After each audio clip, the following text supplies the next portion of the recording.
السلام علیکم۔ اگر میں کہوں کہ 100 روپے میں آپ کی جو ٹینشن ہے وہ ختم ہو جائے گی تو آپ یقین کریں گے؟ نہیں تو کر لیں۔ میں آپ کو اس کا ایسا فارمولا بتانے والا ہوں، 100 روپے سے زیادہ آپ کا خرچہ نہیں آئے گا، ٹھیک ہے؟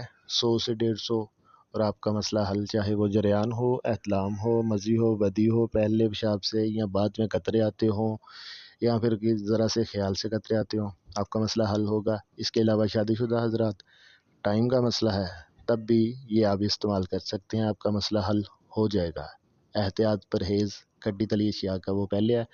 آپ نے پنسار کے پاس جانا ہے، اس کے کہنا ہے کہ پہاڑی املی کے بیج دے دے، تخم تمر ہندی دے دے، ٹھیک ہے؟ آپ نے یہ بیج لے کے آنے ہیں، آپ 100 روپے کے لے آئیں، کافی ہیں، ٹھیک ہے؟ ایک بندے کے لیے 100 روپے کے بے شمارے کافی ہیں۔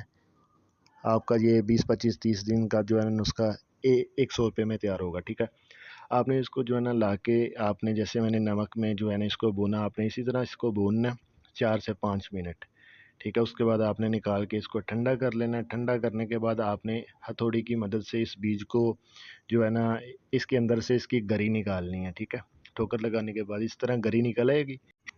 بیج نکالنے کے بعد آپ نے جو ہے نا اس کا سفوف کرنا ہے، کنڈی ڈنڈے میں کر لیں یا پھر چٹو بٹا جو آپ کے پاس میسر ہو، آپ اس کا جو ہے نا اچھے طریقے سے سفوف تیار کر سکتے ہیں، ٹھیک ہے؟ گڑی آپ نے اس کی جو ہے نا کافی احتیاط سے نکالنی ہے، نکالتے وقت یہ گر بھی جاتی ہے زمین پہ جو ہے نا، اس لیے اس جگہ صاف ہونی چاہیے، ٹھیک ہے؟ اس کو آپ چوٹ لگا کے اس کے بیج نکالیں اچھے طریقے سے۔ اس کے بعد آپ نے اس کا سفوف کرنا ہے۔ سفوف کوشش کریں کہ کنڈی ڈنڈا یا پھر چٹو بٹا اسی میں کریں، ٹھیک ہے؟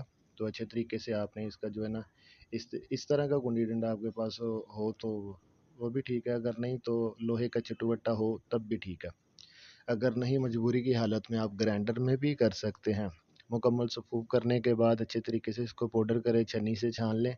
چھاننے کے بعد اس میں کوزہ مشری شامل کریں، برابر وزن میں ان دونوں چیزوں کو اچھے طریقے سے مکس کریں۔ مکس کرنے کے بعد صبح اور شام، ٹھیک ہے؟ 2 ٹائم ہے اس کے، ٹھیک ہے؟ تو آپ نے صبح کھانے سے جو ہے نا ناشتے سے آدھا گھنٹہ پہلے دودھ کے ساتھ 1 ٹی اسپون، اور رات کو کھانے سے 1 گھنٹہ بعد۔ السلام علیکم۔